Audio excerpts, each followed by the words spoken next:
Reports of energon supply breakdown from Cybertron. What is to be done? What about the Sharktacons? Or a bailiff? No. This task shall require the hand of a Quintesson High Commander.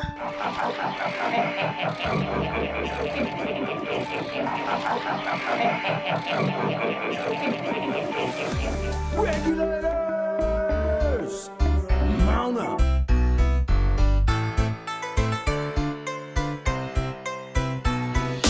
Alright, so first impressions of the Quintesson High Commander.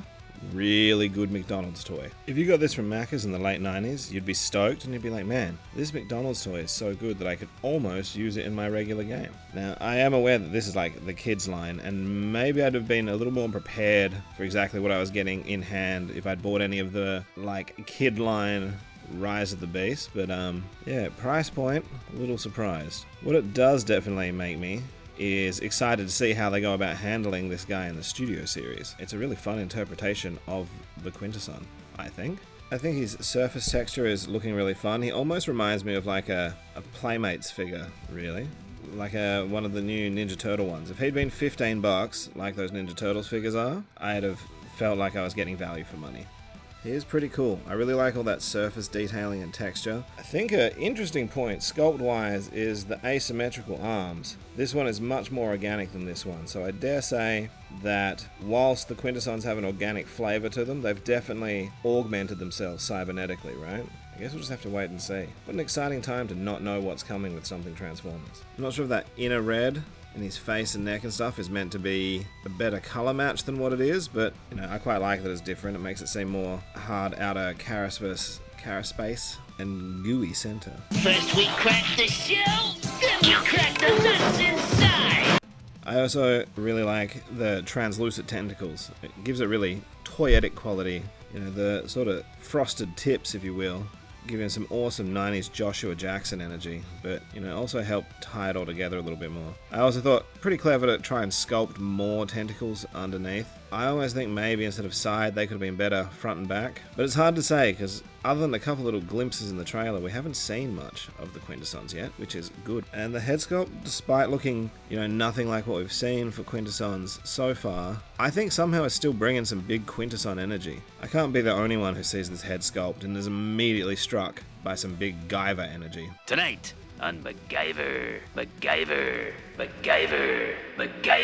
His articulation is very basic, but also quite satisfying because what you do get is largely on ball joints. The arm can go all the way around with some encumberments as it gets around his crab body, but it is ball jointed, same as this elbow, ball jointed, and sculpted in a way that you get pretty good clearance. His head is kind of on a ball joint, but you don't get a whole lot of movement out of it. It mainly kind of just feels like side to side. You can fake it for a bit more down if you wanted by untransforming that back piece, but he's so diminutive anyway, I don't know who he's looking down on, other than like baby Sharktacons. You also then get a little bit of articulation out of his tentacles for some lateral tentacle attacks. Hey-ya! But they definitely look better as just drifty. And then this kind of back piece, which is a good way around a hovering character. I guess it has a little bit of downward toe. We can call it that, right? By way of a couple of quick size comparisons, here he is with this line's Optimus Prime, which I think scales fine-wise for what we're used to thinking of as the Quintessons, but from the couple of little glimpses that we get in the trailer, this does not seem to scale. Here he is alongside your more traditional Quintesson. Really different interpretation, but I can imagine people still army building this new guy because he does look quite good as like a Quintesson henchman. And speaking of henching, here he is alongside a Cyberverse Sharktacon and the Alicon Bailiff. He works on like in your regular sort of G1 canon, I feel like he works in a similar role to what the Chitauri do in the Avengers. Accessory wise, he comes with this little energon cube, which I think gives us a little bit of an insight into what some of the narrative elements of the new movie could be. Also love that they haven't gone for, some redesigned idea about energon cubes, and they've gone for ye old, faithful, straight out of Soundwave's chest, honest to Primus energon cubes. There's not really any way for him to interact with his energon cube in this form, but that makes for a great segue into his transformation. That said, I don't know if it's really a part of this mode, but if you want to, you can store that Energon cube in the same kind of vehicle mode pickup point, and it'll fit. So the transformation is a little bit more complicated than you might be expecting, but not a whole lot more. Up, forward, out, twist, up, around, closed. Click, forward, down, out. Tentacles right in there. Now this is the only really tricky part. You got to close this, but some of the tentacles hang outside of him. So if you push these ones out of the way, it makes it a little bit easier. And then they're going to want to tuck up around the arms. And the shoulders and waist will tab in to these slots, ideally. The back of the arms will then slot into this foot piece if everyone's at the right angle. You know what? In terms of, you know, organic spaceship transformation crab monster, I actually kind of like it. I don't know, it's got a little bit of like Beast Machine's Jetstorm energy meets Cyclonus a little bit to an extent. The translucent end works pretty well with that gradient. That spike at the back kind of giving it a sort of, I don't know, permanent blast effect almost. And I quite like the way, you know, it's kibbly, but with the tentacles coming out like this, it all feels very deliberate. Even these vents kind of work for me.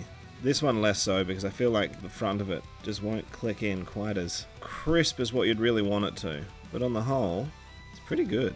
Some dry brushing along the back here to bring out some of this sculpt wouldn't have hurt anybody, but it is the basic line. Side note, I think they really missed a beat not making this come off and be like a 5mm peg, because it's got some big Soul Calibur energy as a sword. And in this mode, he can do his best Sheriff of Nottingham and come round to collect the taxes.